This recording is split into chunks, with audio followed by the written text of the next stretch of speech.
L'Ancien Testament.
Le buisson ardent.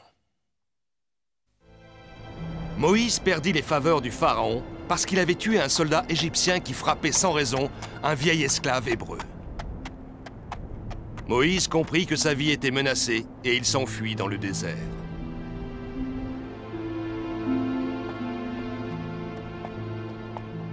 Il passa de longues journées sous le soleil brûlant. Il devint méconnaissable.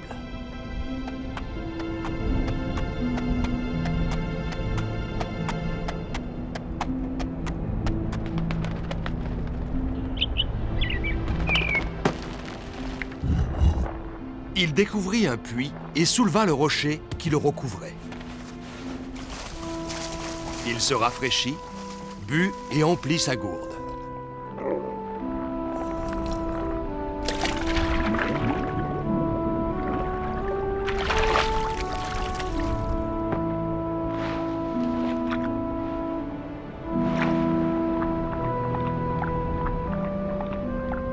Moïse découvrit une grotte à proximité du puits. Il décida de s'y abriter pour la nuit.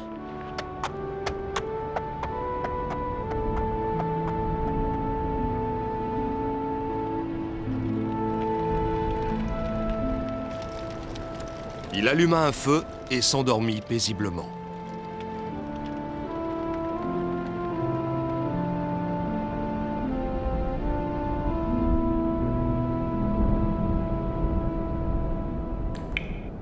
Une goutte d'eau qui ruisselait du plafond le réveilla. Il but une gorgée d'eau et, jetant un coup d'œil aux alentours, il découvrit qu'on lui avait volé son dromadaire pendant la nuit.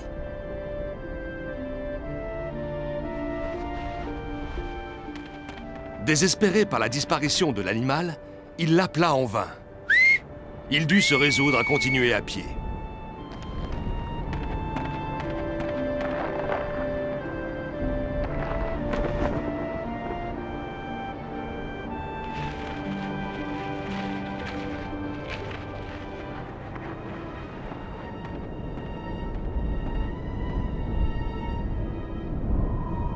Sous un soleil écrasant, il parcourut le désert aride, suivant les traces laissées par des dromadaires dans l'espoir de retrouver sa monture.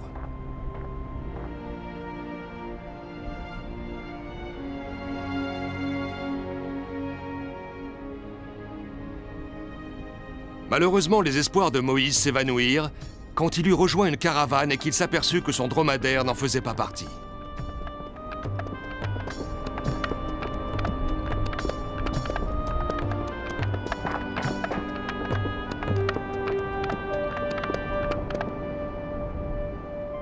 Déçu et découragé, Moïse reprit son voyage dans le désert. Il était épuisé, et plus grave encore, il ne lui restait plus d'eau.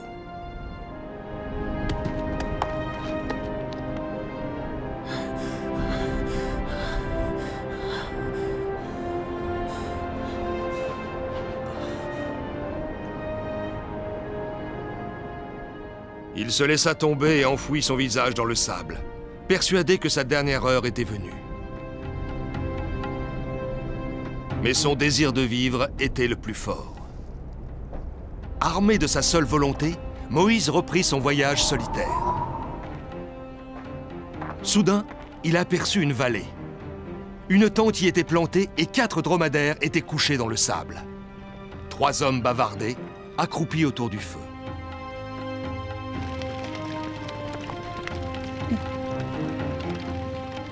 Moïse les observa longuement.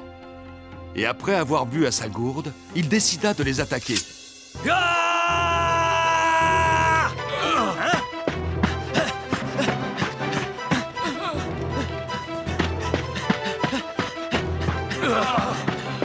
Qu'est-ce qu'on fait? Filons!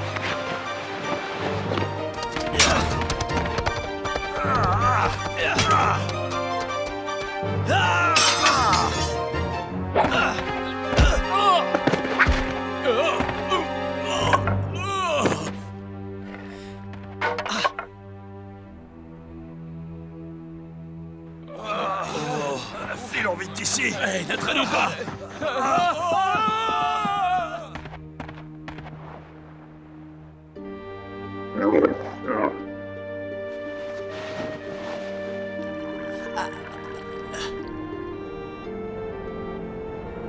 Moïse reprit sa route, mais cette fois à dos de dromadaire, et il tirait derrière lui les 3 dromadaires abandonnés par les voleurs. Mais tout homme qui s'aventure dans le désert doit faire face à des dangers permanents.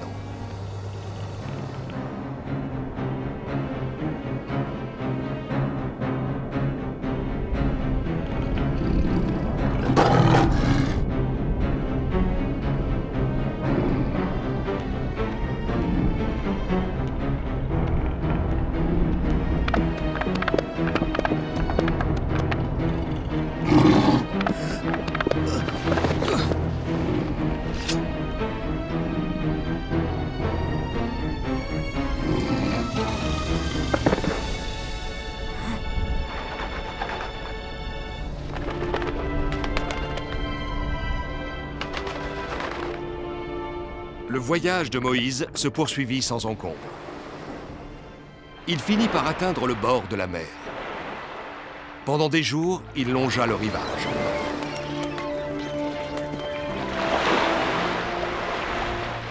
Finalement, il laissa la mer derrière lui et se retrouva devant un paysage magnifique. Une vaste oasis s'étalait sous ses yeux, une terre verte et fertile, couverte d'une végétation luxuriante et plantée d'arbres majestueux. Au centre, un puits empli d'eau. Moïse était exténué et il s'allongea à l'ombre d'un arbre.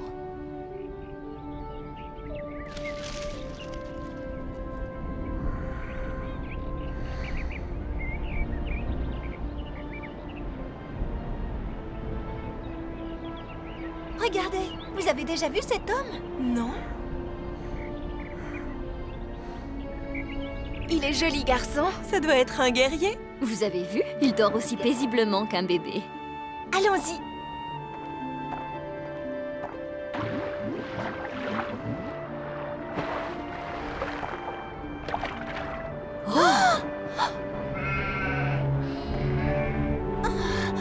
Encore eux. Encore les filles de Jéthro. On vous a déjà dit de ne pas approcher de ce puits. Ouais. Partez d'ici, cette eau est à nous. Allez, filez. Allez vous plaindre à votre père, nous le tuerons s'il vient vous défendre.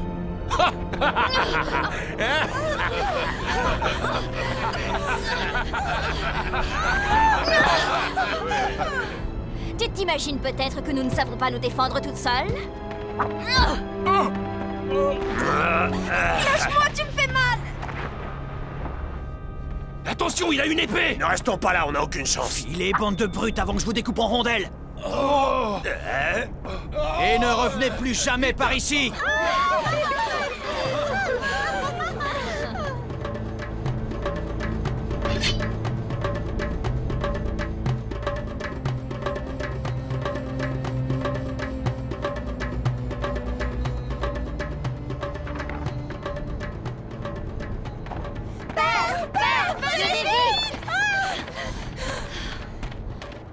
Qu'est-ce qu'il y a?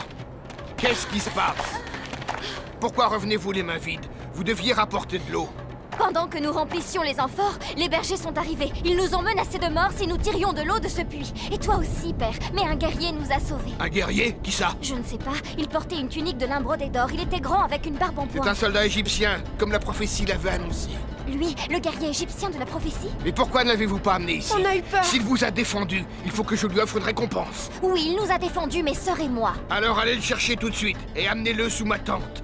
Je veux lui montrer ma reconnaissance. Mais père, si on y Ne retourne discute maintenant... pas, Sipora. Va chercher cet homme qui vous a sauvé la vie.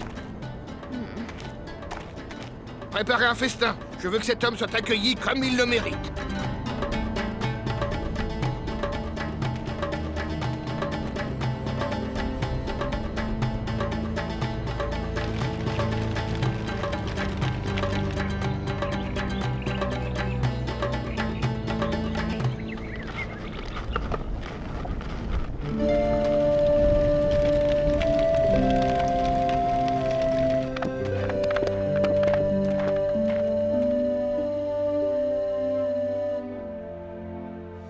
Étranger, tu as pris la défense de mes filles. Qui es-tu? De quel pays viens-tu? Je ne suis qu'un soldat égyptien. Et les soldats égyptiens n'ont pas de nom? Je m'appelle Moïse. Moïse, celui qui a été sauvé des eaux. Es-tu un hébreu? Oui, en effet, je suis un hébreu. Mais je ne sais pas qui je suis. Qui est ton père? Je ne sais pas, je n'en ai pas la moindre idée. Qu'es-tu venu faire parmi nous, Moïse? Je dois trouver quelque chose. Tu trouveras. Serre-toi. C'est de la viande de chevreau. Mes filles sont très reconnaissantes de ce que tu as fait, et ce sont elles qui ont préparé ce repas. Quel est le nom du pharaon qui règne aujourd'hui en Égypte? C'est le puissant Ramsès II. Il a considérablement agrandi le royaume et il l'a renforcé. Ses ancêtres n'étaient pourtant que des archers. Peut-être, mais il est respecté de ses sujets et craint de ses ennemis. Hein? Cette planche porte des noms sacrés. Abraham, Isaac, Jacob. Oui, ce sont les noms des patriarches du peuple de Dieu, le seul Dieu, le Seigneur Tout-Puissant. Allez, prends ta lampe et va dormir maintenant. Merci de ton hospitalité, mais je ne veux pas te déranger. Tu ne me déranges en rien, c'est ma façon de te remercier pour avoir défendu mes filles. Sache que je l'aurais fait pour n'importe qui. Il n'empêche, Moïse, je te serai éternellement reconnaissant de ce que tu as fait.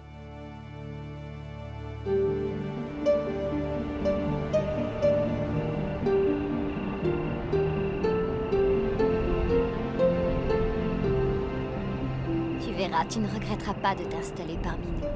Oui, j'en suis sûr. Regarde, c'est Astarté. La plus brillante de toutes les étoiles. Les yeux des hommes sont comme les étoiles. Certains sont très brillants, et d'autres presque éteints.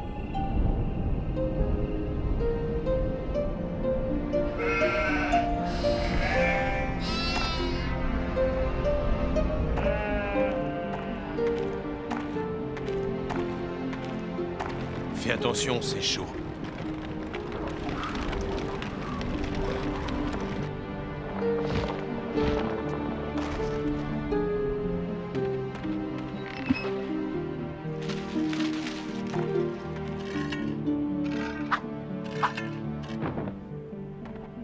Dis-moi, il me reste combien de jours de marche pour atteindre Babylone avec ma caravane?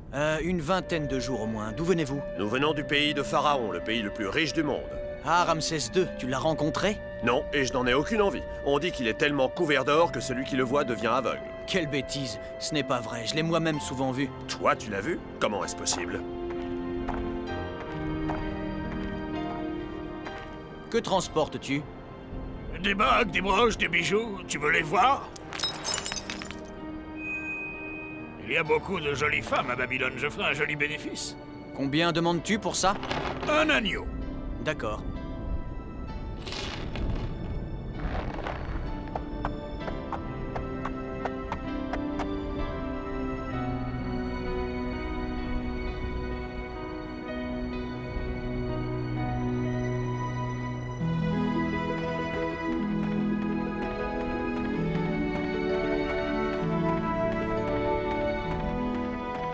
Pourquoi es-tu debout si tôt? Parce que je voulais voir mon cher mari dès son arrivée.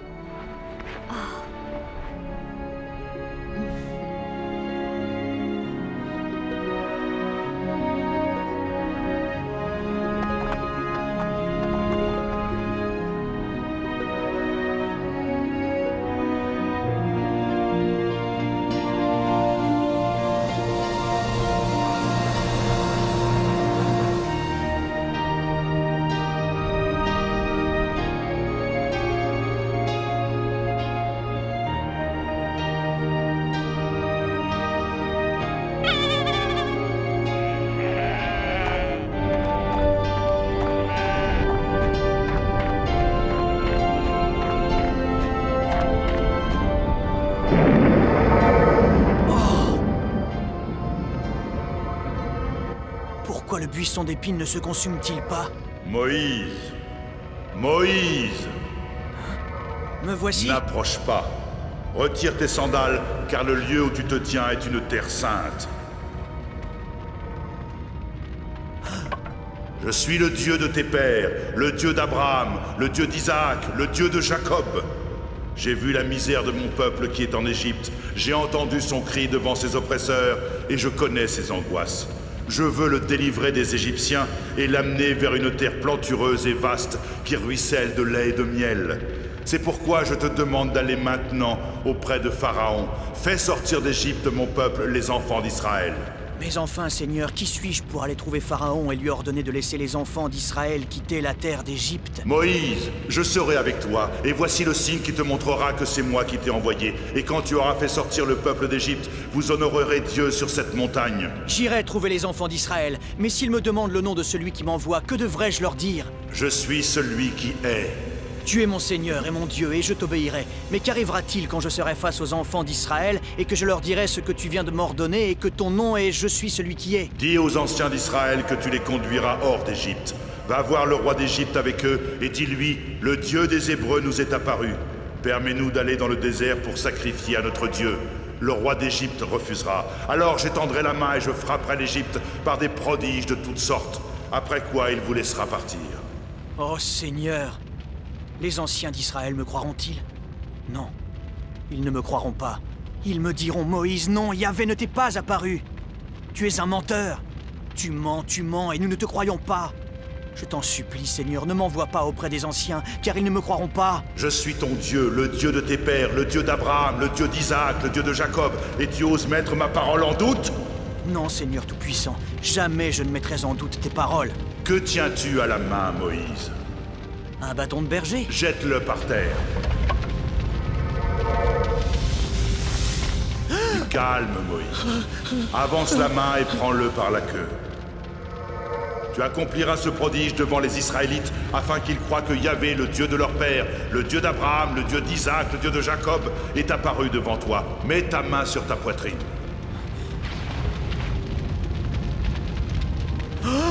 Remets ta main sur ta poitrine. S'ils ne te croient pas et ne sont pas convaincus par le premier signe, ils te croiront en voyant le second.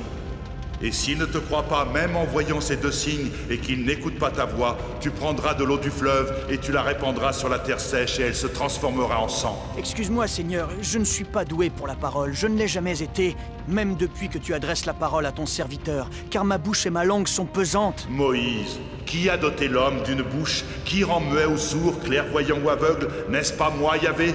Va maintenant, je serai avec ta bouche, et je t'indiquerai ce que tu devras dire. Je t'enverrai ton frère Aaron, le Lévite, tu lui parleras et tu mettras les paroles dans sa bouche. Mon frère Aaron? Je ne savais pas que j'avais un frère, Seigneur. Tu as un frère, Moïse. C'est un Lévite, il parle bien, lui. Il approche à ta rencontre. Quand tu auras fait sa connaissance, le courage emplira ton cœur. Tu lui parleras et tu mettras les paroles dans sa bouche, et je serai avec vous quand vous parlerez. Je serai votre bouche, et je vous indiquerai ce que vous devrez faire. C'est lui qui parlera pour toi au peuple, et quand il parlera, tu tiendras le bâton à la main, et tu accompliras les signes. Je suis ton humble serviteur. Il sera grand à mon retour. Je sais que tu dois partir, mais je me fais du souci pour toi.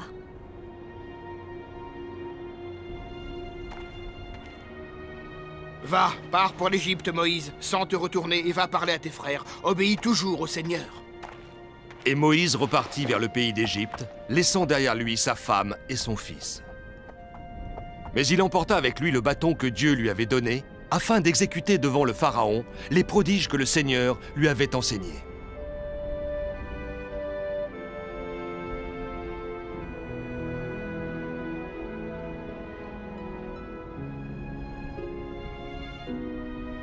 Aaron! Aaron!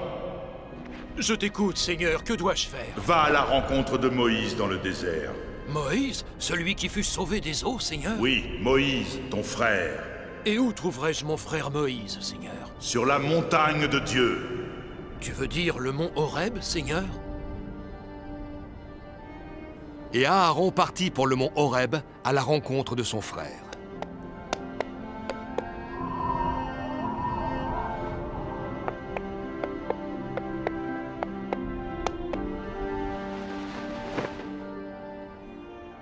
Tu es Moïse, sauvé des eaux? Et toi, tu es Aaron. C'est le Seigneur qui m'a ordonné de te retrouver ici. Je savais que tu viendrais. Moïse et Aaron repartirent et ils rassemblèrent les anciens d'Israël.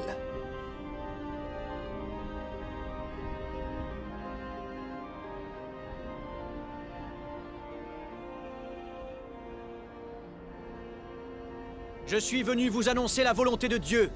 Nous devons tous quitter ce pays et partir pour la terre de Canaan, la terre promise à nos pères par le Seigneur Tout-Puissant, que son nom soit béni. Où étais-tu pendant nos tourments? Tranquillement installé dans le palais de Pharaon? Tu menais la vie confortable d'un jeune prince et maintenant tu viens nous dire de quitter l'Égypte? Tu crois que ce sera facile? Tu iras dire à Pharaon de ne pas lâcher ses gardes sur nous? Je crois que tu mens. Je crois que tu veux conduire notre peuple afin d'être en position de force pour négocier avec Pharaon et peut-être même recevoir ses faveurs. Est-ce que ce n'est pas vrai? Dis-moi que je me trompe. Un instant, Siméon. Tu me connais depuis que nous sommes tout petits. Qu'est-ce qui te permet de parler ainsi à Moïse? Je lui parle ainsi parce que je crains la réaction de Pharaon quand il vous aura entendu. Comment être sûr que Yahvé lui est apparu? C'est le Tout-Puissant qui m'a envoyé à sa rencontre dans le désert, au pied du mont Horeb, la montagne de Dieu. Et c'est le Tout-Puissant qui a mis son pouvoir entre ses mains afin que le Seigneur parle par sa bouche. De quel pouvoir parles-tu? On ne doit pas mettre en doute la puissance de Dieu. Ah!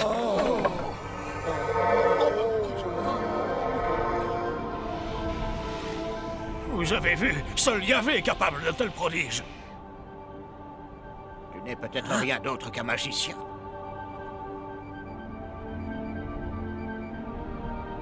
Oui, je crois que tu n'es qu'un magicien. Oh, tu as les marques de la lèpre. Qu'est-ce que c'est que ces marques? Cela ne peut être que l'œuvre de Dieu. Le peuple leur fit confiance. Ils se prosternèrent et adorèrent le Dieu d'Abraham, le Dieu d'Isaac, le Dieu de Jacob.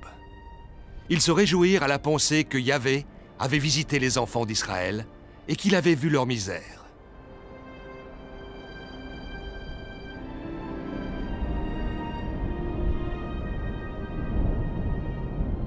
Moïse et son frère Aaron avaient accompli la première partie de la mission que leur avait confiée le Seigneur.